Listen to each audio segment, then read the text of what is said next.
Herkese merhabalar. Neşe'nin tarif adresi YouTube sayfama hepiniz hoş geldiniz. Baştan sona bir yelek yapılışını paylaşacağım. Şöyle size yapmış olduğum modeli göstereyim. Şöyle bu kısımdan başlıyorum. 1, 2, 3, 4 sıra aşağıya doğru yaptım. Bunu burada bıraktım. Sonra başa geçtim arkadaşlar. Yukarı doğru 1, 2, 3, 4 sıra şöyle bir şerit yaptım. Sonra tekrar bu modeli 2 sıra kurdum. Sonra 1, 2, 3, 4 şeklinde yine şeridimi buradaki gibi uyguladım. Koltuk altı kesimi, yaka kesimini uyguladıktan sonra yukarı doğru devam ettim. Bu örmüş olduğum yeleğin ipi yine angora bir ip arkadaşlar. İnce bir ip. En ölçüsü 46 santim, boy ölçüsü 72 santim bu yeleğimin. Bu kısımdan devam ettim ve şu kısımda 5 sıra bıraktım, yukarı doğru düz ördüm. Bu kısımları ayrıntılı bir şekilde ikinci bölümde anlatacağım. Bu bölümde sadece model kuruluşunu anlatacağım arkadaşlar. Şöyle tığımı da göstereyim. Yine 2 numara bir tığ ile ördüm. Bir de arkadaşlar bunu şöyle batik iple denedim. Onu da şöyle göstereyim. Bir de bunda arkadaşlar 36 beden için şuradaki model sayılarımızı arttırıp modelimizin büyüklüğünü küçüklüğünü ayarlıyoruz. 10 tane olarak kurdum.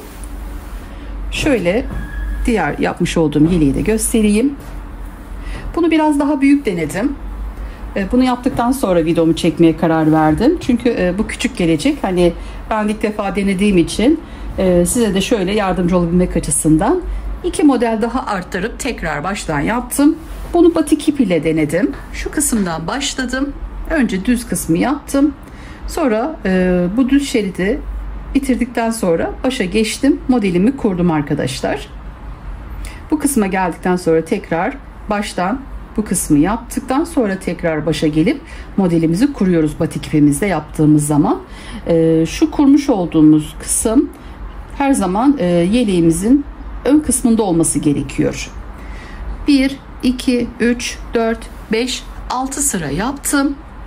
Sonra ters dönüp baştan şuradan başlayıp altına etek ucuna bu şekilde küpürü yaptım arkadaşlar. Etek ucunu. İstemezseniz kenarındaki şu yapmış olduğum kenar tığlaması modelimize uygun bir kenar tığlaması, bunu etek ucunda da deneyebilirsiniz. Bu kısma geldikten sonra arkadaşlar 1, 2, 3, 4 sıra yine aynı şekilde şeridimi yaptım. Ve şuradaki kutucuk sayılarını sayıyoruz arkadaşlar. Kaç tane ise bunu 4'e bölüyoruz. Sonra koltuk altı kesimi ve yaka kesimini ayarlıyoruz. Yukarı doğru örüyoruz. Şuradaki sayılarımı bunun da arkadaşlar ikinci bölümde paylaşayım. Şurada kaç olduğunu, şu kısımlarını ne kadar kestiğimi, bu kısımda kaç bıraktığımı ikinci bölümde anlatayım. Bu bölümde arkadaşlar şu iki modelden modelimizin kuruluşunu size anlatmak istiyorum. Evet, bu yeleğim de bu şekilde oldu arkadaşlar. Şöyle arka kısmını da göstereyim. Evet. Benimle yapmak istiyorsanız modelin kuruluşuna geçelim. Şu an ben bu yeleğimi yaptım arkadaşlar. İkinci bölümde de üst kısmını anlattım. Buradaki sayılar size kalmış. Bunu isterseniz daha da çoğaltıp tonik şeklinde yapabilirsiniz. Daha da kısaltıp kısa bir yelek şeklinde de olabilir arkadaşlar. İsterseniz hani şu an ben buradan başlayıp bu kısmı öreceğim. Siz de şu kısımdan örüp aşağıya doğru ördükten sonra ters çevirip üst kısmı başlayabilirsiniz. Evet. Şimdi şöyle iki model kurulumunu yapacağım arkadaşlar. Şöyle modelimi şöyle bir katlayayım önce. Bu şekilde. Şimdi size yapmanız gereken, hani siz büyük olarak yapacaksınız. Onu da size şöyle ne yapmanız gerekiyor onu da anlatayım arkadaşlar. Şimdi ben burada iki model için şöyle biraz bir zincir çekeceğim. Siz uzun bir şerit halinde zincirinizi çekin. Şöyle Bismillahirrahmanirrahim diyerek öncelikle şöyle başlayayım. Sonra ayrıntılı bir şekilde yeri geldiği zaman anlatacağım arkadaşlar. Ne çok sıkı ne çok gevşek olsun. Öncelikle şöyle zincirimizi çekelim. Evet, şöyle arkadaşlar zincirimi çektim. İki model kurulumu için Bu çekmiş olduğum zincir bana yeterli olacaktır. Siz bu şekilde zincirinizi çekin arkadaşlar. Sonra biraz uzun bir şekilde bunu burada bırakın. Sonra ikinci sıramızı buradan baştan başlayın. 4 zincir çekip şu an anlatacağım şekilde ikinci sıramızın kurulumunu yapın. Onu da burada bırakın arkadaşlar. Sonra üçüncü, çünkü modelimizin şuradaki 1, 2, 3, 4, hani kaç yapacaksınız? 12 tane yapacaksınız. Ona göre üçüncü sıramızı da kuralım. Burada çünkü yetmezse zincirinizi çekersiniz. Üst kısmını hani ikinci sıranızı yaparsınız. Çünkü bu ilk iki sıraya göre üst kısımda kurulumunu yapıyoruz. Bu şekilde yaparsınız, büyük bir kolaylık olacaktır. Ben şöyle size iki tanesi için ikinci sırada ne yaptıysam aynı şekilde başa geçip baştan uygulayabilirsiniz arkadaşlar. Şöyle anlatayım. Anlattıkça daha iyi hani anlayacaksınız. 2 defa tığın başını doladım. 1, 2, 3. 4. zincir arasına batıyorum. Buradan önce ikisini, sonra ikisini, sonra ikisini çıkartıyorum. 2 defa doladım. Yanındaki zincir arasına battım. Önce ikisini, sonra ikisini, sonra diğer ikisini çıkartıyorum. Baştakiyle birlikte 1, 2, 3 tane oldu. 2 zincir çekiyorum. Tığın başını 2 sefer doladım. Buradan 1, 2 zincir atlayıp 3. zincir arasına batıyorum. Sonra önce ikisini, sonra ikisini, sonra diğer ikisini çıkartıyorum. 2 doladım. Yanındaki zincir arasına battım. 2, 2, 2 şeklinde çıktım.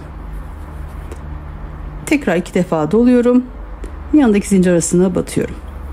İkinci sıramızı arkadaşlar bu şekilde yapıyoruz. Aralarda 2 zincir çekiyoruz. 2 defa doluyoruz. Burada 2 zincir atlayıp 3. zincir arasına batıyoruz. Önce ikisini, sonra ikisini, sonra diğer ikisini çıkartıyorum. 2 doladım. Yanındaki zincir arasına batıyorum. İkili bir şekilde almaya dikkat edelim. 2, 2, 2 şeklinde çıkıyorum. 2 doladım.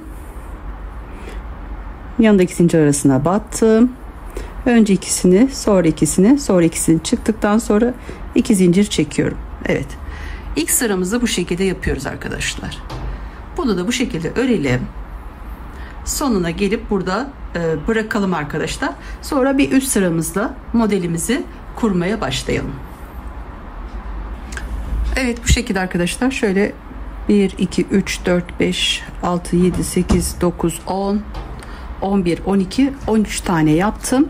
2 tane model kurulumu için bu 13 tanesi yeterli olacaktır. Siz de ikinci sırayı bu şekilde yapıp bu ipinizi burada bırakın. Sonra 3. sıramıza, yani şu şekilde modelimizi kuracağımız yere buradan baştan başlayıp kurmaya başlayalım arkadaşlar. Şimdi ben bu ipimi burada keseceğim arkadaşlar. Sonra başa geçip model anlatımı olduğu için bu benim için bu sayı yeterli olacak. İlk zincir arasına şöyle tığımı önce sabitledim. İlk zincir arasına batıyorum. Buradan yanındaki zincir arasına batıp sık iğnemi yapıyorum. Hem ipimi yürüteyim. Siz de bu şekilde ipinizi şu şekilde yürütün arkadaşlar. Sonra kalan ipinizi iğneyle arasından yürütürsünüz. Bu ilk 3 sıraya bu şekilde sık iğne yaptım. Şimdi 1, 2, 3, 4 zincir çekiyorum. Birinci kısmı bu şekilde yaptık. İkinci kısmın ortasındaki trabzanın üstündeki zincir arasına batıyorum. Bunu bu şekilde buraya sabitledim. Sonra tekrar 4 zincir çekiyorum. 1, 2, 3. trabzanın ortasındaki trabzanımızın üstündeki zincir arasına batıyorum. Bunu da buraya sabitliyorum. Bu şekilde arkadaşlar böyle 4 tane zincir çekiyoruz. 2 tane olacak en başta. Sonra bir zincir çekiyorum. Buraya ilk modelimizi kurmak için ortadaki zincir arasına batacağız. 2 defa tığın başını doladım.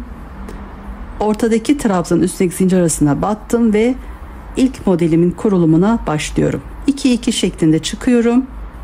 Aralarda bir zincir çekiyorum. Tığın başını 2 sefer doluyorum. Aynı zincir arasına batıyorum. Önce ikisini, sonra ikisini, sonra ikisini çıkartıyorum. Arada bir zincir, 2 doladım. Aynı zincir arasına battım. Önce ikisini, sonra ikisini, sonra ikisini çıktım. Bir zincir, 2 doladım. Aynı zincir arasına toplam 6 tane olacak şekilde dolduruyoruz. Aralarda bir zincir çekip arada bir zincir, 2 doladım. Aynı yere battım. Önce ikisini, sonra ikisini, sonra ikisini çıktıktan sonra bir zincir çekiyorum. Sayıyorum arkadaşlar. 1, 2, 3, 4, 5, 6 tane olacak. En son bir zincir çektim. Diğer üçlü trabzanımızın ortasındaki trabzanın üstteki zincir arasına battım ve bunu buraya sabitlemiş oldum. Şöyle göstereyim. Daha iyi anlaşılır. Bu şekilde arkadaşlar. 6 tane buraya doldurmuş olduk. Şimdi 1, 2, 3, 4 zincir çekiyorum. Diğer üçlü trabzanın ortasındaki zincir arasına battım. Bunu buraya sabitledim. Bu 1 oldu. Bundan 4 tane olacak. 1, 2, 3, 4 zincir. Diğer üçlü trabzanın ortasındaki zincir arasına battım. 1, 2, 3, 4 zincir. Diğer üçlü trabzanın ortasındaki zincir arasına battım. Buradan sayıyoruz arkadaşlar. 1, 2, 3 tane yaptım. Bir tane daha yapıyorum. 2, 3, 4 zincir çekip diğer trabzanımızın ortasındaki zincir arasına batıyoruz. Şöyle göstereyim. Bakın bunu burada birleştirdikten sonra 4 zincir çektim buraya. 4 zincir çektim diğerine. 4 zincir çektim. Toplamda 1, 2, 3, 4 tane olacak. Sonra bir zincir çekiyorum ve ikinci modelimi kurmak için 2 defa tığın başını doladım. Diğer üçlünün ortasındaki zincir arasına battım. Önce ikisini, sonra ikisini, sonra ikisini çıktım. Burada yapmış olduğum işlemlerin birebir aynısını burada uyguluyorum. Arada bir zincir çekiyorum, 2 doluyorum, aynı yere batıyorum. Toplam 6 tane olacak şekilde yapalım.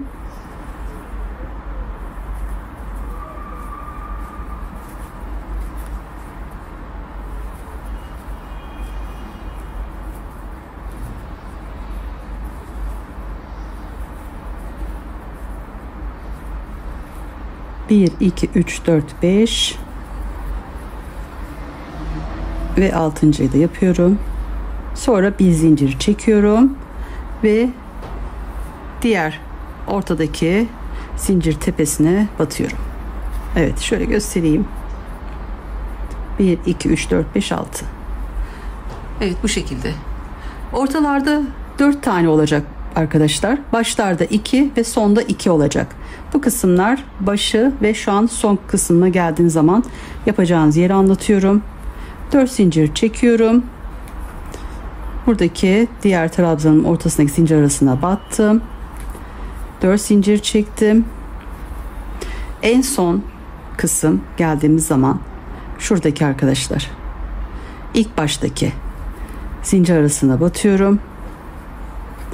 Sonra yanındaki zincir arasına da aynı şekilde batıp sık iğnelerimi yapıyorum. Başta yapmış olduğum gibi sonda da üçünün arasına bu şekilde sık iğnelerimizi yapıyoruz. Söylemiş olduğum gibi arkadaşlar, burada buradaki sayımız mesela şu an 2 tane yaptım. 12 tane yapacaksanız 12. sıramıza bu şekilde gelelim. Sonra 2 tane en sonda kalacak şekilde ayarlayalım. Yetmezse buradaki alttaki zincirimizi çekelim ya da şu üçlü trabzanımız ona göre yapalım. Fazla geldiyse de sökebilirsiniz. Evet, aynen söylemiş olduğum gibi çok büyük bir kolaylık oluyor. Tavsiye ederim o şekilde yapmanızı. Evet, şimdi bu şekilde yaptıktan sonra arkadaşlar buradan artık geriye döneceğim. Burada 2 zincir çekiyorum. Sonra yanındaki zincir arasına batıyorum arkadaşlar. Onun yanındaki zincir arasına batıp tekrar bir sık iğne yapıyorum.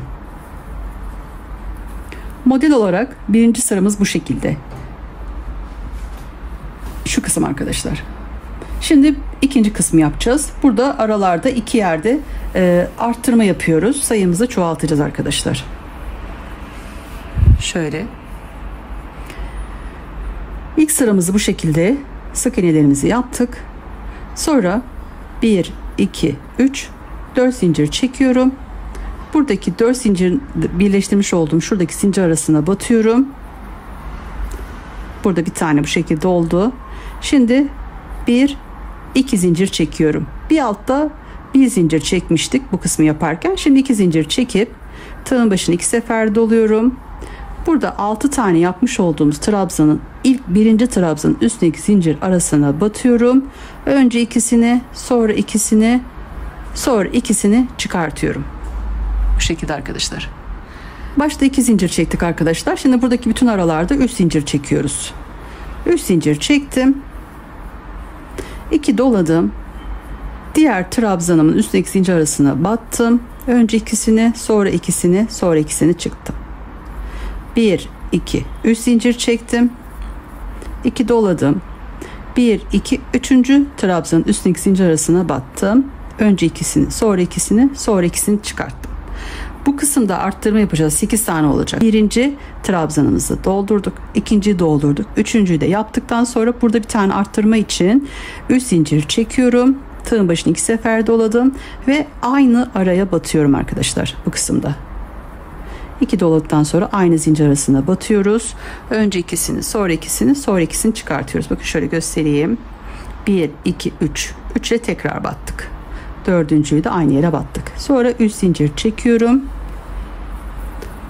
2 doladım. Yanındaki trabzanın üstündeki zincir arasına battım. Burada da bir tane daha arttırma yapacağız arkadaşlar. 3 zincir çekiyorum. 2 doluyorum. Aynı yere tekrar batıyorum. Önce ikisini, sonra ikisini, sonra ikisini çıkartıyorum. Bu iki kısımda aynısını yaptık. 1, 2, 3. de bu işlemi başladık ve onun yanındakine de aynısını yaptım. 3 zincir çekiyorum. 2 doladım. Diğer yanındaki trabzanın üstündeki zincir arasına battım. Aynı işlemi yaptım. 3 zincir çektim. 2 doladım. Yanındaki trabzanın üstüne battım. Aynı işlemi uyguladım. Sadece burada 2 tane arttırma yapmış olduk. Şöyle göstereyim. 1, 2, 3, 4, 5, 6, 7, 8 tane oldu arkadaşlar. 6'ydı. Bunu 8'e çıkarttık. Şurada 2 tanesini aynı yere battık. Şimdi arkadaşlar burada modelimiz tamam. Tamamladık. 2 zincir çekiyorum. Bakın şuradaki zincir arasına, üstteki zincir arasına batıyorum. Şöyle göstereyim tekrar battığım yeri.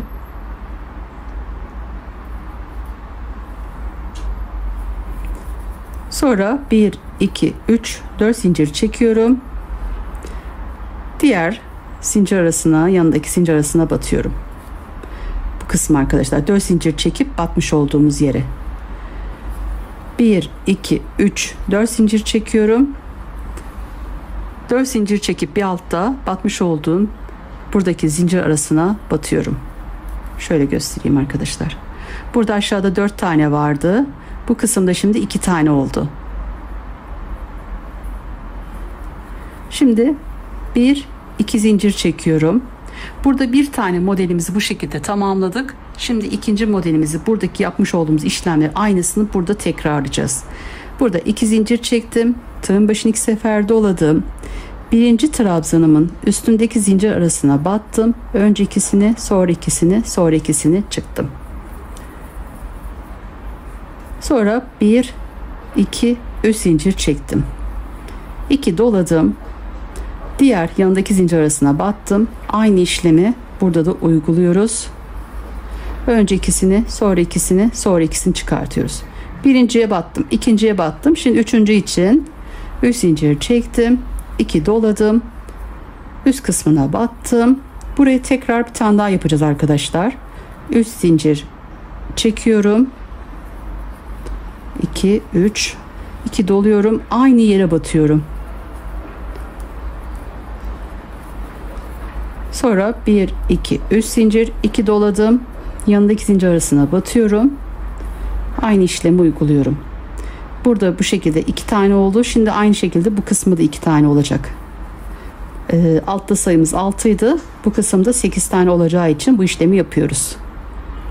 1 2 üçüncüye 2 tane batmış oldum, sonra dördüncüye de 2 tane batmış oldum.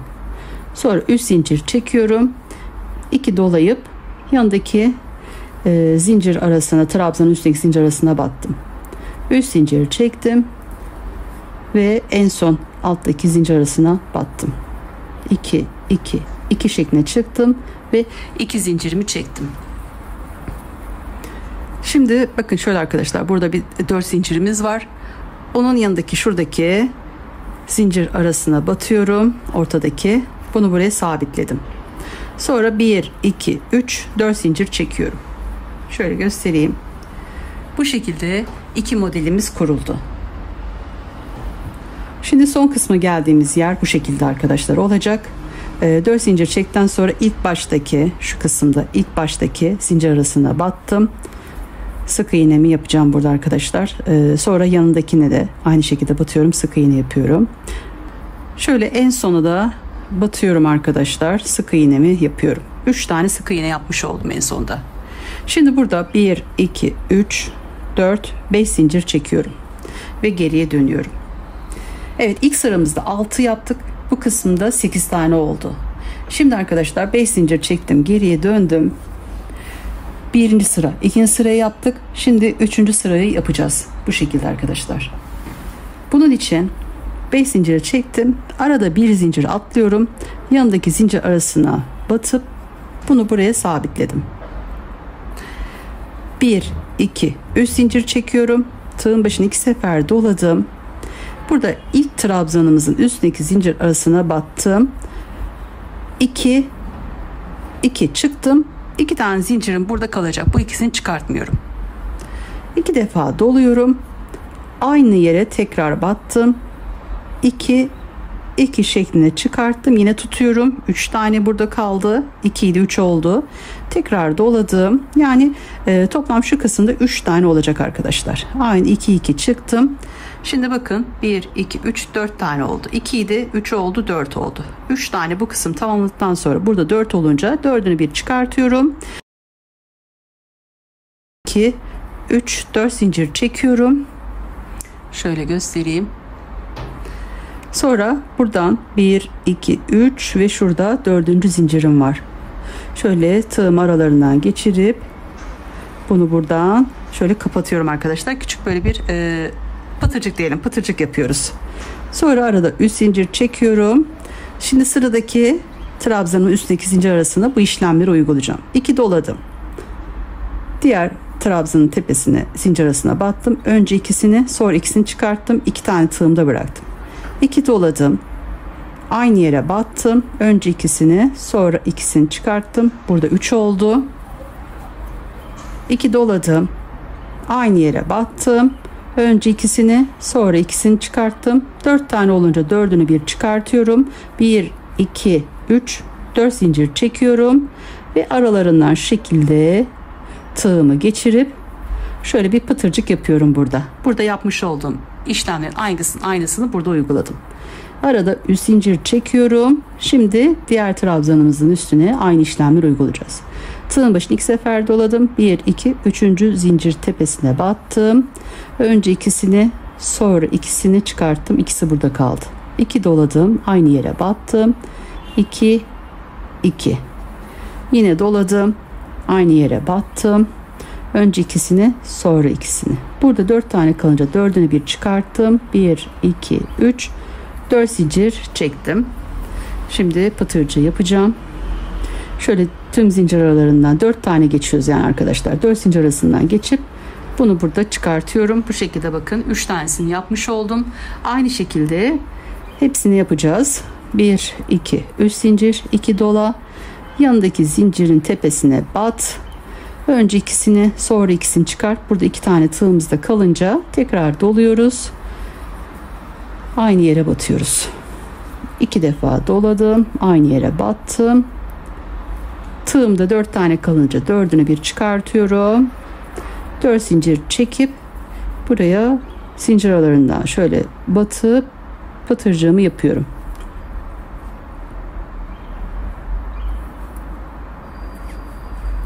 Sonra 3 zincir çekiyorum. 2 defa başını doladım. Sıradaki zincir tepesine battım, trabzanın tepesine.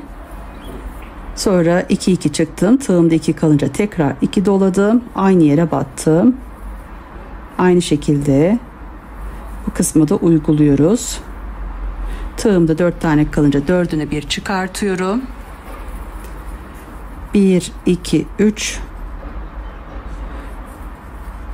1 2 3 4 zincir çekiyorum. Zincir aralarından şöyle geçiriyorum ve bir tane pıtırcık daha yapıyorum. 3 zincir, 2 defa doladım. Diğer trabzanımın üstündeki zincir arasına battım. Önce ikisini, sonra ikisini çıkarttım. Tığımda 2 tane kalınca tekrar aynı işlemleri uyguladım.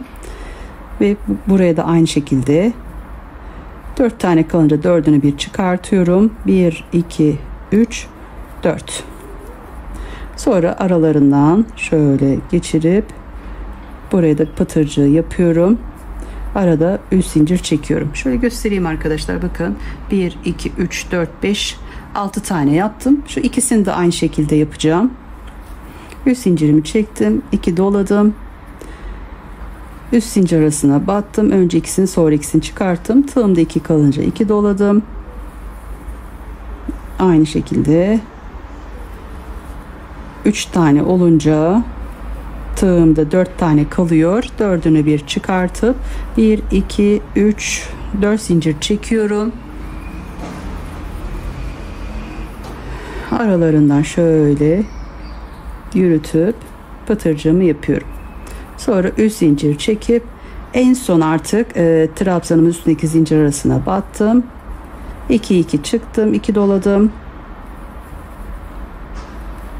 Evet, aynı işlemleri burada da uyguluyorum.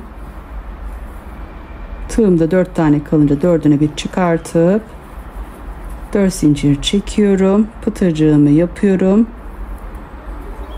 Sonra 1 2 3 zincir çekiyorum. Evet. 1 2 3 4 5 6 7 8 tane bu şekilde yaptım arkadaşlar. Şimdi 3 zincir çekip bakın burada şöyle 4 zincir burada, bir de burada.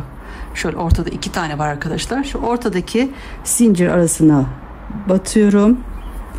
Sonra burada 1 2 3 4 5 zincir çekiyorum. Aynı yere tekrar batıyorum arkadaşlar. Sonra 1 2 3 zincir çekiyorum. Bakın bir tane modelimiz bu şekilde burada bitti. Burada da 5 zincir çektim. Bu kısımda da 5 zincir çektim. Modelimiz tamamladık. Şimdi burada yapmış olduğum işlemlerin birebir aynısını bu kısımda da uygulayacağım. Tüm modellerimizde bu sıramızı bu şekilde geçeceğiz arkadaşlar. Anlamadığınız bir yer olursa tekrar başa alın. Birinci sırayı, ikinci sırayı ya da üçüncü sırada tekrar başa alın arkadaşlar. Aynı şekilde videomu dinleyip uygulayabilirsiniz. 3 zincirimi çektim, 2 doladım. Buradaki ilk baştaki trabzanın üstündeki zincir arasına battım. Önce ikisini, sonra ikisini çıkarttım. Tığımda 2 tane kaldı. 2 doladım. Aynı yere tekrar battım. Önce ikisini, sonra ikisini çıkarttım. Tığımda 3 oldu. 2 doladım tığın başına. 2 2 çıktım. Burada şimdi arkadaşlar 4 tane olunca 4'ünü bir çıkartıyorum. 1 2 3 4 zincir çekip buradan aralarından yürütüp pıtırcığımı yapıyorum. Evet.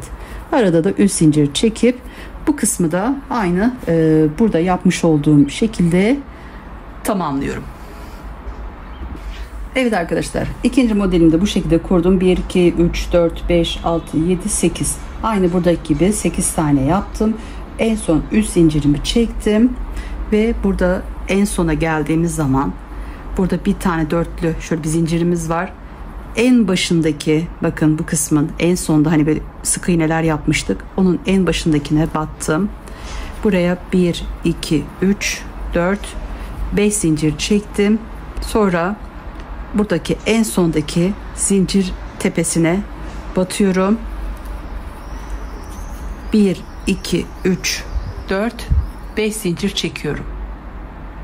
Burayı bu şekilde baştaki ile sondaki 5 zincir olacak. Sonra 5 zincir çekip geriye dönüyorum. Tığın başını 2 sefer dolayıp buradaki orta boşluğa batıyorum. 2 2 2 şeklinde çıkıyorum arkadaşlar. Şimdi bir üst sıradayız. Bu üst sırada arkadaşlar buraya değil, bu kısma değil, bunun yanındaki şuradaki orta boşluğa batacağız. Yani bakın 1 2 3 şu an 4. sırada olmuş oluyoruz arkadaşlar. Şu kısımdan şöyle göstereyim. Şöyle başladığım zaman burası birinci sıramız, ikinci sıramız, 3. sıramızı yaptık. Şimdi 4. sıramıza geldik. 4. sıramızda arkadaşlar burada şu orta kısma, en baştakine değil yanındakine batacağız. Şöyle ben öreyim. Tığın başını 2 sefer doluyorum burada.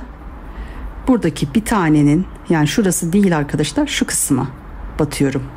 Orta boşluğa battım.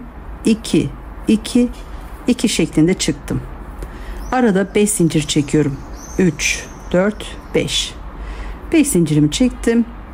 Burada tığın başını 2 sefer doladım. Diğer orta boşluğa battım. Bu şekilde arkadaşlar. İlk sıramızda bu kısımdan buraya battım. 5 zincir çektim. Bu kısma battım. Şimdi burada arkadaşlar 2 defa dolamadan yapacağız. 1 2 3 4 5 zincir çekiyorum. İlk sırada birinciyi battıktan sonra 5 zincir çektim. Diğer orta ara boşluğa battım. 2 2 şeklinde çıktım. Sonra 5 zincir çektim. Tığın başını bir kere doluyorum. Buradaki diğer ortadaki boşluk kısma batıp 1 2 şeklinde çıkartıyoruz arkadaşlar. Yani şu kısmı geniş başlayıp bu kısmı daraltmış oluyoruz yani. Sonra 1 2 3 4 5 zincir, tığın başını bir kere doluyorum. Diğer araya orta boşluğa batıp aynı şekilde 1 2 de çıkmış oluyorum. Evet, şöyle bir anlatayım tekrar. Bakın şöyle, hatta baştan yapayım ki kafa karışıklığı olmasın. Bakın arkadaşlar, 5 zincir çektim, geriye döndüm, 2 doladım, orta boşluğa battım. Sonra tığın başını 2 sefer doladım. Bu birinci değil, şuradaki boşluğa değil, ortadaki buraya boşluğa değil, onun yanındaki bu kısmı atlıyoruz. Onun yanındaki boşluğa battım. Önce ikisini, sonra ikisini, sonra ikisini çıktım şu şekilde. Sonra 1 2 3 4 5 zincir, 2 defa doladım. Bu ilk sırada bu işlemi yapıyorum. İlk başta. Diğer ortadaki boşluğa battım. 2 2 2 şeklinde 3'te çıktım. Sonra 1 2 3 4 5 zincir çekip bu sefer arkadaşlar sadece bir defa başını doluyoruz. Diğer ara boşluğa batıp önce ikisini çıkartıyorum. Sonra 2'sini çıkartmış oluyoruz yani. Sonra 1 2 3 4 5 zincir çekiyorum. Bir defa doluyorum yine. Diğer orta boşluğa batıyorum. Önce ikisini, sonra ikisini çıkartıyorum. Yani 2 de çıkmış oluyorum. Sonra 1 2 3 4 5 tane. Şimdi arkadaşlar burada bakın, şurası 1, burası 2, toplam 3 tane 2 de çıkmış olacağız. Diğer araya battım, ikisini ve ikisini çıkarttım. 1 2 3 tane oldu. Şöyle de göstereyim. 1 2 3 tane olduktan sonra 1 2 3 4 5 zincir çekiyorum. 2 defa doluyorum şimdi. Aşağı doğru ineceğiz çünkü. Diğer orta ara boşluğa battım. 2 2 2 şeklinde çıktım. Şimdi arkadaşlar bu kısma geldiğimiz zaman şöyle bakın. Göstereyim ki daha iyi anlaşılsın. Bu kısma batmıyorum. Burada da batmamıştım. Bu kısma batmıyorum. Buraya batacağım ama son ikisini çıkartmıyorum arkadaşlar. 1 2 3 4 5 zincir çekiyorum. 2 doluyorum. Şu yine yanındaki sıradaki orta boşluğa batıyorum. İkisini çıkarttım. İkisini çıkarttım. Burada ikisi tığımda kalıyor. Şimdi şuraya ortaya 5 zincir çekmiştim. Önce tığın başını 2 sefer doluyorum. Buraya ortaya 5 zincir çektiğimin orta boşluğuna batıyorum. Önce ikisini, sonra ikisini çıkartıyorum. Bakın tığımda 3 tane oldu. Bunu burada bekletiyorum. Tekrar 2 doluyorum. Bu kısma, ikinci modelimize geçtiğimiz zaman şu ilkine yapmıyoruz hiçbir zaman. Onun yanındaki boşluğa batıp önce ikisini, sonra ikisini çıkartıyorum. Bakın tığımda 4 tane kaldı. Dördünü bir şimdi çıkartıyorum ve 1, 2, 3, 4, 5 zincir çekiyorum. Burası biraz kafa karışıklığı gibi olabilir ama şöyle tekrar başa alıp denedikçe, yaptıkça daha iyi anlayacaksınız arkadaşlar. Bu kısımda şöyle bu şekilde olmuş oluyor arkadaşlar. Yani buradayım. Bu kısımdayım. Evet. Bu sıramız bu şekilde olacak arkadaşlar. İlk sırada şurada bir kere şöyle batmış oldum. Evet, şimdi aynı işlemleri yine burada uygulayacağım. 5 zincirimi çektim. Tığın başını 2 sefer doluyorum. Diğer orta boşluğa şöyle göstereyim, bakın. Bu batmış olduğum yer. Diğer orta boşluğa battım. Önce ikisini, sonra ikisini, sonra ikisini çıkarttım. Bu kısım bu şekilde arkadaşlar. Şimdi 1, 2, 3, 4, 5 zincir çekiyorum. Tığın başını bir sefer doluyorum. Şimdi arkadaşlar bu diğer orta boşluğa battım. Önce ikisini, sonra ikisini çıkarttım. Bundan 3 tane olacak. 1, 2, 3, 4, 5 zincir çektim. Bir kere doladım. Diğer ara boşluğa battım. Önce ikisini, sonra ikisini çıkarttım. 1, 2, 3, 4, 5 zincir çektim. Tığın başını doladım. Diğer orta boşluğa battım. Önce ikisini, sonra ikisini çıkarttım. Bakın toplamda 1, 2, 3 tane 2 de çıkmış olduk. Şimdi 1, 2, 3, 4, 5 zincir çekiyorum. 2 defa doladım. Diğer orta boşluğa battım. 2, 2, 2 şeklinde çıktım. Sonra 1, 2, 3, 4, 5 zincir çekiyorum. Siz bu şekilde devam edeceksiniz arkadaşlar. Şu ortada yapmış olduğum gibi. Sona gelince de yapmanız gereken işlemi anlatıyorum.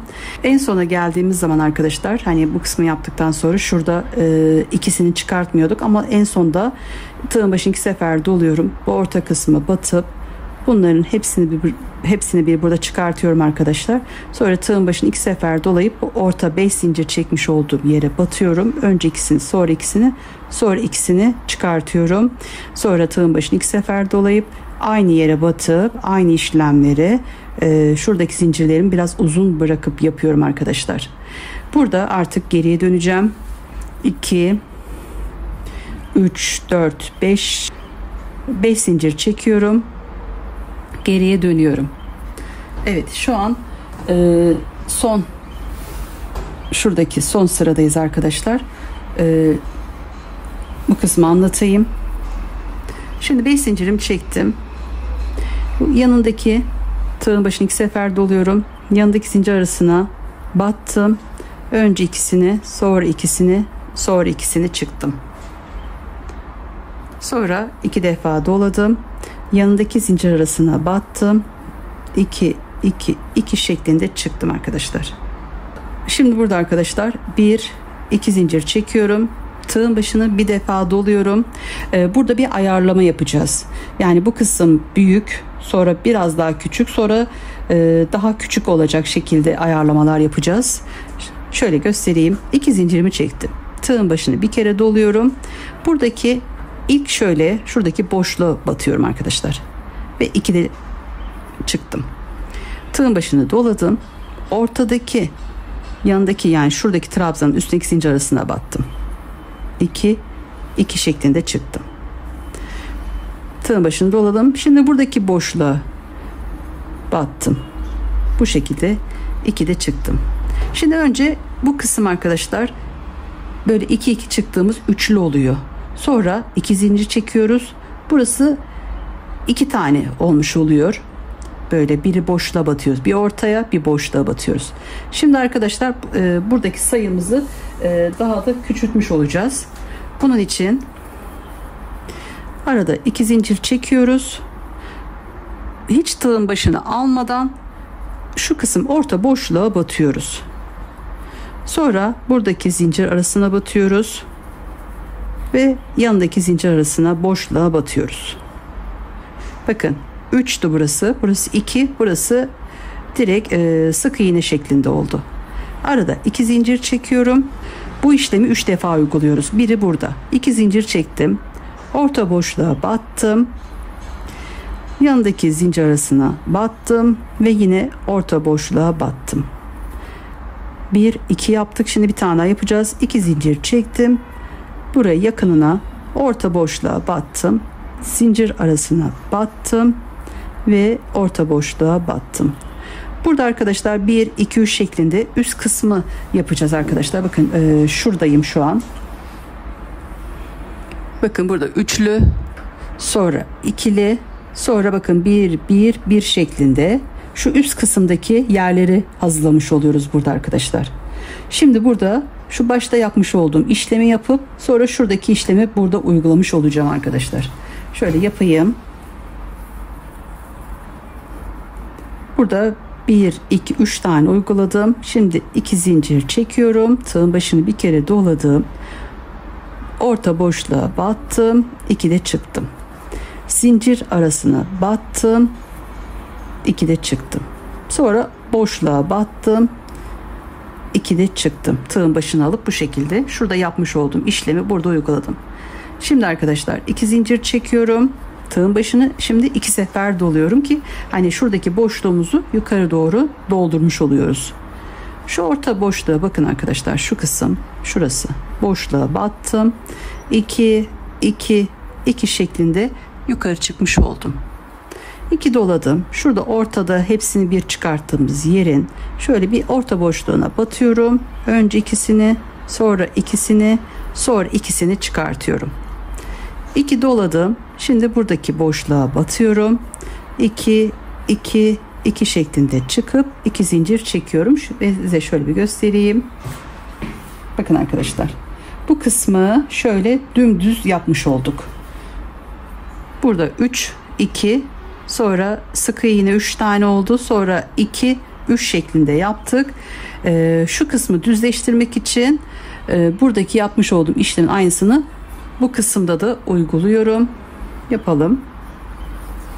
2 zincirimi çektim.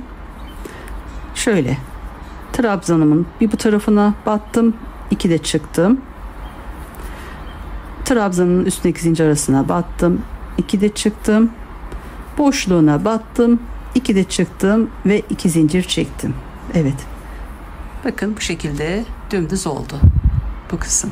Şöyle göstereyim. Evet, yaptıkça daha iyi olacak arkadaşlar. Benim gibi şöyle 2 örnekle başlayın. Önce modelini bir kurun, bir eliniz alışsın. Sonra büyük modelde yaparsınız.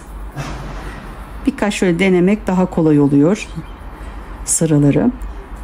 Şimdi arkadaşlar ya da şöyle yapabilirsiniz. Hani birinci sırayı yaptığım gibi sırayı takip edersiniz. İkinci sırada yaptığımı, üçüncü sırada yaptığımı takip ederek o şekilde de eliniz alışacak arkadaşlar. 2 zincir çektim. Burada artık tığın başını dolamıyoruz. Buraya 3 tane bir başındakine sık iğne yaptım. Orta zincir arasına battım. Sonra yanındakine battım. Sık iğne yaptım. Bu birinciyi yaptık. 2 zincir çektim. Şimdi diğer araya batmak için önce boşluğa batıyoruz. Sonra ortadaki zincir arasına battım. Ve diğer tarafın ilk boşluk arasına battım. 1 2 tane yapmış oldum. Şimdi 1 2 zincir çekiyorum. Bu kısma başa battım. Zincir arasına battım ve diğer taraftaki boşluğa battım. Şöyle göstereyim. Bakın. Bu ikiliyi yaptıktan sonra 1 2 3 tane sık iğnelerimizi yaptık. Aralarda 2 zincir çekerek. Şimdi arkadaşlar 1 2 zincir çekiyorum. Tığın başını bir kere doluyorum. Şöyle birazcık aşağıya doğru ineceğiz. Önce bu boşluğa battım. 2 de çıktım. Trabzanın üstündeki zincir arasına battım. 2 de çıktım ve buradaki boşluğa battım. 2 de çıktım. 1 2 zincir çekiyorum. Bu kısımda tığın başının artık son kısma geldiğimiz zaman, yoksa şuradakini yapmış olduğum işlemin aynısını uygulayacaksınız. 2 zincirimi çektim, tığın başını 2 sefer doladım. Buradaki ilk şöyle zincir arasına, burada da hani şöyle boşluğa denk gelince boşluğa batabilirsiniz arkadaşlar. 2 2 2 şeklinde çıkarsınız. Sonra 2 dolarsınız. Sonra şuradaki zincir arasına, yanındaki zincir arası ortadakine batarsınız. Sonra da şu yanındaki zincir arasına batıp en sonda bu işlemi uygulayabilirsiniz. Şöyle birazcık uzun uzun bırakalım. Şuradaki çok böyle darlık olmasın diye. Bu şekilde de ilk başa yapıyoruz. Sonra 1, 2, 3, 4, 5. Sona geldiğimiz zaman bu işlemi uyguluyoruz. Bakın arkadaşlar, bu kısma geldiğimiz zaman modelimiz burada dümdüz oldu.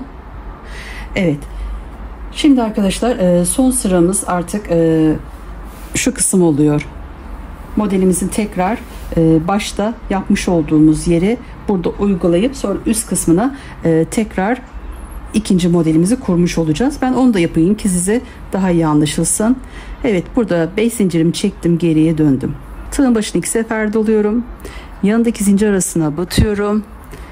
2 2 2 şeklinde çıkıyorum. Tığın başını 2 sefer doladım. Yanındaki zincir arasına battım.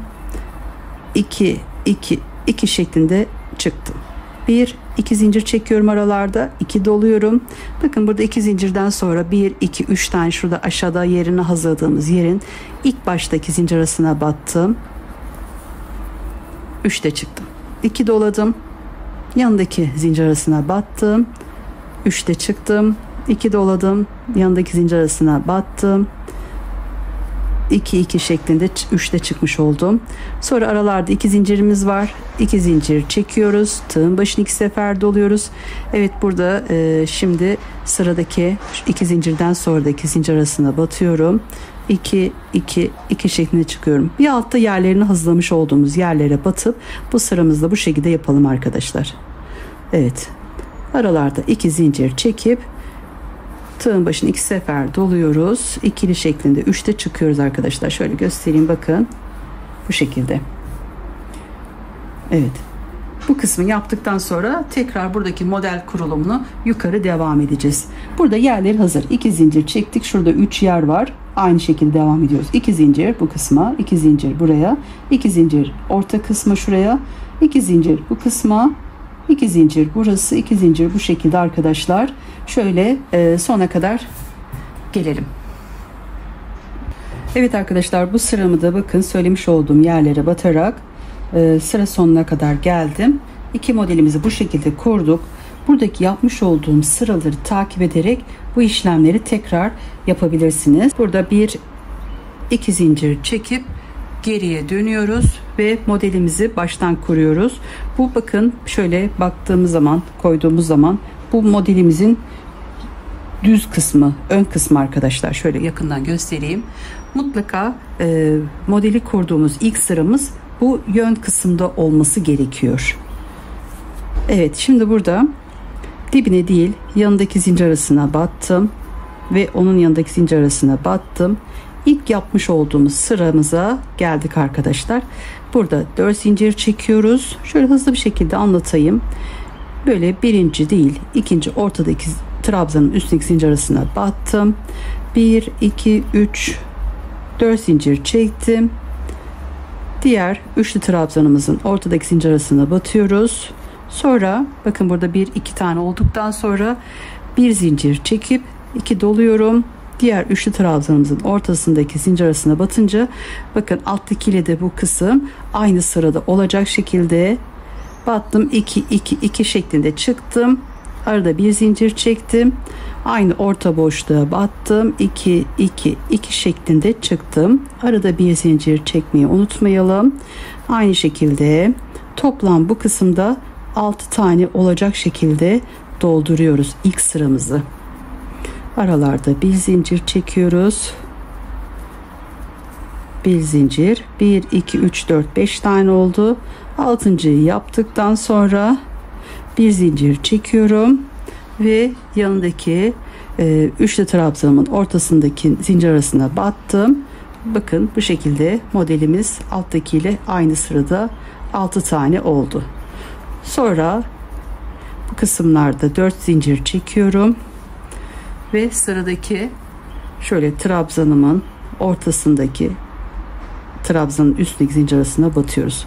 Toplamda bundan 4 tane olacak. 2 3 4. Diğer ortaya battım. 1 2 3 4. Sonra diğer kısma bakın şöyle 1 2 üçüncüye battım. Şimdi dördüncüyü de yapıyorum. Sonra bir zincir çekip 2 defa dolayıp üstteki diğer üçüncü ortadaki sık iğne trabzanımızın üstteki zincir arasına battım. Sonra bakın buradaki sıramızın üstündeki 2 defa tığın başını dolayıp ortasındaki zincir tepesine batıyorum. Arada bir zincir, 2 doluyorum. Aynı şekilde bu kısmı da 6 tane yapıyorum. 2 doluyorum. Bu kısım artık bizim şöyle ben bir tanesini şöyle örmüş olayım. Şu kısımda alt etek ucunun olduğu yer olsun arkadaşlar. Bu kısmı da şöyle hızlı bir şekilde size nasıl yapıldığını da göstereyim. Aynı işlemleri uygulayacağız. Sadece son 2 sıramızı yapmıyoruz arkadaşlar. Yani şu kısım ve üstündeki ayarlamalar olan yeri yapmayacağız. Şu kısmın altındaki 2 sırayı yapmamış oluyoruz. 1 2 3 4. Arada bir zincir, aynı yere batıyorum. Arada bir zincir, toplam 6 tane olacak şekilde 3 4 5 6 bir zincir çekiyorum. Buradaki ortadaki trabzanı batıyorum. 1 2 3 4 zincir, diğer ortadaki zincir arasına battım. Sonra 1 2 3 4 zincir. En sona geldiğimizde bu işlemi uyguluyoruz. Örgümüz devam ediyorsa burada 4 tane doldurmuş olacağız arkadaşlar. Sonra buradaki baştaki zincir arasına batıyoruz ve hepsine şöyle bir sık iğne yapıyoruz. Toplam 3 tane olmuş oluyor. En sondaki de ikili bir şekilde batalım. Bir zincir ya da 2 zincir çekip geriye dönüyoruz. Şimdi arkadaşlar bu birinci sıramızı yaptık. Şimdi ikinci sıramız için yanındaki zincir arasına sık iğnemizi yapıyoruz. Onun yanındakini de sık iğne yapıyoruz. Aynı şekilde 4 zincir çekiyorum ve şöyle 2 tane burada 4 zincir ortasına bir zincir aramız var. Bu kısma batıyorum. Sonra 1 2 zincir çekip tığın başına 2 sefer dolayıp ilk trabzanımın üstündeki zincir arasına batıyorum. 2 2 2 şeklinde çıkıyorum. Arada üst zincir çekiyorum. 2 dolayıp sıradaki trabzanın üstteki zincir arasına battım. Aynı şekilde 1 2 üst zincir, sonra 1 2 üçüncü trabzanın üstündeki zincir arasına battıktan sonra buraya bir üst zincir çekiyorum. Aynı işlemi aynı yere uyguluyorum arkadaşlar. 2 dolayıp arttırıyoruz. 6 idi, bu kısımda 8 yapıyoruz. Arada üst zincir, yanındaki trabzanın üstündeki zincir arasına battım. Sonra 1 2 üst zincir çektim. Buradaki gibi aynı işlemi bu kısımda da uyguluyorum. Sonra 1 2 üst zincir çekiyorum. 2 dolayıp sıradaki trabzanın üstündeki zincir arasına battım. 1 2 3 2 dolayıp en son trabzanın üstteki zincir arasına battım. Burada 1 2 3 4 5 6 7 8 tane oldu. En son 2 zincir çekip burada 1 2 tane şöyle 4 zincir çekip batmış olduğum yere batıyorum. Sonra 1 2 3 4 zincir, diğer boşluktaki zincir arasına battım. Sonra tekrar bir 4 zincir çektim. Şöyle sayayım: 1 2 3 4, bir tane fazla çekmişim. Diğer sıradaki 4 zincir batıp zincir arası var, o kısma battım. Şimdi burada arkadaşlar 1 2 zincir çekip burada yapmış olduğum işlemin aynısını burada uyguluyorum. Tığın başını 2 sefer dolayıp ilk zincirimin üst kısmına batıyorum. 3'te çıkıyorum. Arada 3 zincir, 2 dola, sıradaki zincir tepesine bat, sonra 3 zincir, 1 2, 3. yere batınca tekrar bir 3 zincir çekip 3. yere tekrar batıyoruz ki artışımızı yapalım. Sonra arada 3 zincir, 2 dola, yanındaki zincire bat. Aynı şekilde burada uyguladığını bu kısımda da uygula. Evet. Sonra 3 zincir, sıradaki zincir arasına batıyoruz. Aynı işlemi yapıyoruz. 2 dola, yanındaki üstteki zincir tepesine batıp 1 2 zincir çekiyorum. Aynı burada yapmış olduğum işlemin aynısını burada uyguladım. Etek ucunda bu şekilde yapıyoruz arkadaşlar. Sıradaki 4 zincirden sonraki zincir arasına battım. 2 zincir çektikten sonra 1 2 3 4 zincir çektim. En baştaki şu en sonun en başındaki zincir arasına battım. Onun yanındakine ve onun yanındaki zincir arasında batıp sık iğnemi yaptım. 1 2 3 4 5 zincir çektim. Artık etek ucunda arkadaşlar son sıramız bu şekilde olacak. Şu şekilde arkadaşlar son sıradayız. Bu son sırayı yaptıktan sonra bir üst sıraya geçmiyoruz arkadaşlar. 5 zincir çektim. Arada bir zincir atlayıp yanındaki zincir arasına battım. Bunu buraya sabitledim. 1 2 3 zincir çektim. Tığın başını 2 sefer doladım. Buradaki sıradaki ilk zincir, yani trabzanın üstteki zincir arasına batıyorum. Önce ikisini, sonra ikisini çıkartıyorum. Burada 2 kalınca tekrar doladım. Aynı işlemi uyguladım. Tekrar doladım. Evet, bu şekilde tığımda 4 tane zincir kalınca 4'ünü bir çıkartıyorum. 4 zincir çekiyorum. Buradaki bütün zincir aralarından 4 tane zincir arası var. Buradan tüm 4 zincir arasından şöyle tığımı geçirip burada şöyle küçük bir pıtırcık yapıyorum. Sonra 1 2 3 zincir çekiyorum. 3 zincir çekip tığ başını 2 sefer doluyorum. Sıradaki trabzanın üstündeki zincir arasına batıyorum. Önce ikisini, sonra ikisini çıkartıyorum. 2 burada bırakıyorum. Tekrar 2 dolayıp aynı işlemi yapıyorum. 3 oldu. Aynı şekilde aynı yere battım. 4 tane kalınca 4'ünü birden çıkartıyorum. 4 zincirden sonra buradaki tüm zincir aralarından şöyle çıkartıyorum. Hepsini bir küçük bir pıtırcık yapıyorum. Evet. Evet, bu sıramızda arkadaşlar aynı şu yapmış olduğumuz buradaki işlemlerin birebir aynısını uygulayalım. Şu kısmı tamamlayıp şuraya kadar gelip burada 3 zincir çekip ortaya batıyorum. 5 zincir çekip aynı yere batıp 3 zincir çekip tekrar bu kısma gelip buradaki sıramı etek ucunu tamamlamış oluyorum. En son arkadaşlar etek ucunda bu şekilde yaptım. Sonra bunu bu şekilde 4 sıra olarak devam edebilirsiniz.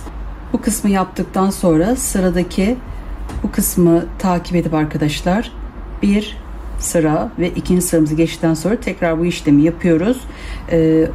İkinci sıramızda şu orta kısımları şöyle düz şekilde yapıp ikinci sıramızı tamamlamış oluyoruz. Sonra 3-4 nasıl isterseniz bunu bu şekilde devam edip sonra bu kısma dönüp üst kısmını ben buradan başladım. Şimdi arkadaşlar şöyle şu kısmı şöyle yapıp bir bitirelim. En son bu kısımları yaptıktan sonra buradan 3 zincirimi çekiyorum ve bu en baştaki zincir arasına batıyorum. 1 2 3 4 5 zincir çekip arada bir zincir atlayıp yanındaki zincir arasına batıyorum. Evet, döneceğim zaman düz yukarı doğru daha bu işleme devam edeceğim zaman arkadaşlar bu kısımda yapmış olduğum gibi 5 zincir çekip bir üst kısma geçiyoruz. Burada bu sıramı tamamlamış oluyorum. Bu şekilde. Siz burada 5 zincir çekip geriye dönüyorsunuz ve bu kısımda uygulamış olduğum işlemleri yapıyorsunuz. Evet, videomun bu kısmına gelip buradan örmeye devam edip bu sıramızı tamamlayalım. 1 2 3 4 5 6 da yapabilirsiniz, 4 de yapabilirsiniz. Yani 2 tane model olarak gösterdim, size kalmış. Daha küçük, kısa boyunda tutabilirsiniz. Bu kısmı ayarlayalım. Sonra İsterseniz yani tabii ki bunu bu şekilde hiç koparmadan bu ipinizi buradan düz de devam edebilirsiniz. Etek ucu bu şekilde kalabilir. Buradan da kenarına ince bir kenar tığlaması ya da benim şu yani göstereyim. Yani buradaki gibi arkadaşlar. Mesela bunu örerken ben şu kısımdan başladım. Buradan bakın bu şekilde buradan ördüm arkadaşlar. Sonra bu kısma gelip buradan buradaki yapmış olduğum kenar tığlamasını, oyasını şu kısımda devam ettim. Bu şekilde de olabilir. Yani birkaç şekilde yani ayarlanabiliyor bu model. Evet. Şimdi arkadaşlar bunu burada kapatıp devam edebilirsiniz yukarı doğru örmeye. Şimdi etek ucuna bırakacaksınız buradaki gibi. Yani şu iki sırayı yaptım ben. Mesela şöyle burayı bitirdim diye düşünün. Bunu şöyle tamamlıyoruz. İki sırada şöyle. Buraya iki sıra yaptıktan sonra bunu bu şekilde devam ediyorsun. Üçüncü sırayı yapıp dördüncü sırayı da bu şekilde etek ucunu. Şimdi arkadaşlar bakın buradaki gibi bir iki sıra yapıp üçüncü dördüncüyü şöyle koyalım. Yani iki sıra yaptıktan sonra üçüncü bu şekilde, dördüncü de bu şekilde yapıp bitiriyorsunuz. Sonra modelimizi bu şekilde çeviriyoruz. En başa geliyoruz ve üst sırayı yapıyoruz. Şimdi şuranın yapılışını size göstereyim. Evet, ipimizi buradan kesiyoruz arkadaşlar. Sonra bunu bu şekilde çeviriyoruz. Modelimizi şöyle düşünelim. Buradan başlıyoruz. Şimdi bu bizim önde olması gerekiyor bu kısmın. Arka kısmından da şöyle bir ikide çıktığım trabzanlar yapıyorum. O yüzden bu yön tarafı modelimizi böyle tersi çeviriyoruz arkadaşlar. Ters kısmından başlıyoruz. En üstteki ilk baştaki zincir arasına battım. Burada 1 2 zincir çekiyorum. Tığın başını doladım. En başta bu şekilde arkadaşlar 2 zincir çektim. Sonra yanındaki zincir arasına batıyorum. Aynı şekilde 2'de çıkıyorum. Sonra yanındaki zincir arasına tığın başını doladım. 2'de çıktım. Sonra arkadaşlar şunu şöyle çekeyim yine. Tığın başını bir kere doluyorum. Orta boşluğa geldiğim zaman bir tane yapıyorum. Tığın başını doladım. Sıradaki trabzanımın üstündeki şöyle zincir arasına batıyorum. 2'de çıkıyorum. Ortadaki trabzanın üstüne battım. Zincir arasına 2'de çıktım. Sıradaki trabzanıma battım. 2'de çıktım. Orta kısımlara geldiğimiz zaman bir tane yapıyoruz. Sonra trabzanlarımızı takip edelim. Bu şekilde tığın başını bir kere dolayıp 2'de çıktığımız trabzanlar yapalım arkadaşlar. Evet, ortalarda mutlaka bir tane yapıyoruz. 2 tane yaparsanız bu kısım daha bir genişler. Kenarlarda şu şekilde genişleme yapıyor. Bu kısımları da çok gevşek bırakmayalım. Bu ayarda yapmamız yeterli arkadaşlar. Evet, sıra sonuna kadar bu kısmı bu şekilde gidiyoruz. Evet arkadaşlar, sona kadar böyle 2'de çıktığımız, başını dolayıp 2'de çıktığımız trabzanlar yapıyoruz. Şu orta boşlukları sadece bir tane dolduruyoruz. Sonra arkadaşlar şöyle 5 zincir çekiyorum. En sonda geriye dönüyorum. Tığın başını 2 sefer doluyorum. Yanındaki zincir arasına batıyorum. 2 2 2 şeklinde çıkıyorum. 2 defa doladım. Yanındaki zincir arasına battım. Aynı şekilde 2 2 şeklinde çıktım. 3 tane oldu. Şimdi 2 zincir çekiyorum. Burada bir zincir atlıyorum. Yanındaki zincir tepesine, trabzanın üstündeki zincir tepesine batıp 3'te çıkıyorum. Evet. 2 doladım. Yanındaki zincir arasına battım. 2 2 2 şeklinde çıktım. 2 doladım. Sıradaki zincir tepesine battım. Arasına bu şekilde. Burada dikkat etmemiz gereken bu alt kısımdaki trabzanlarımızla bunların aynı şekilde aynı sırada olmasına dikkat etmemiz gerekiyor. Bir de yön kısımda olması gerekiyor bu kısmın arkadaşlar. Yönden bunu uyguluyoruz. Arka kısımdan da 2'de çıktığımız trabzanlar yapıyoruz. Arada 2 zincir çekip 2 defa tığın başını dolayıp burada bir zincir atlıyoruz. İkinci zincir, yani ikili trabzanın üstteki zincir arasına batıyoruz. 2 2 2 şeklinde çıkıyoruz. 2 doluyoruz, yanındaki zincir arasına 2 2 2 şeklinde çıktım. 2 doladım, sıradaki zincir tepesine battım. Bakın buradakilerle aynı sırada olacak. Bu kısma dikkat edelim. Arada 2 zincir, 2 defa doluyorum, bir zincir atlıyorum, yanındaki zincir arasına battım.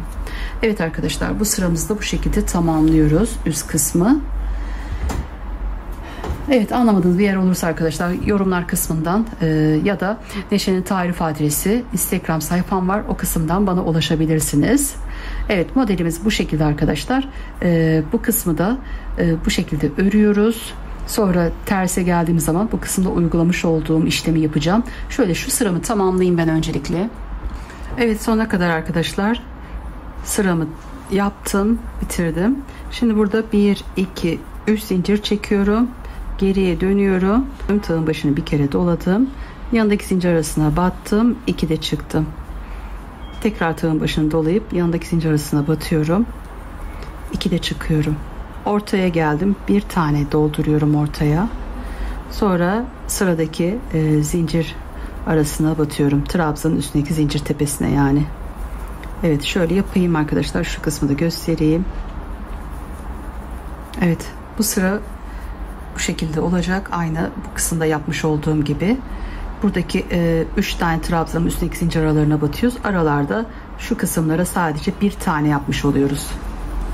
Ortaya geldik mi bir tane yapıyoruz. 2'de çıktığımız trabzan. Sonra zincir tepelerin üstlerine batıyoruz.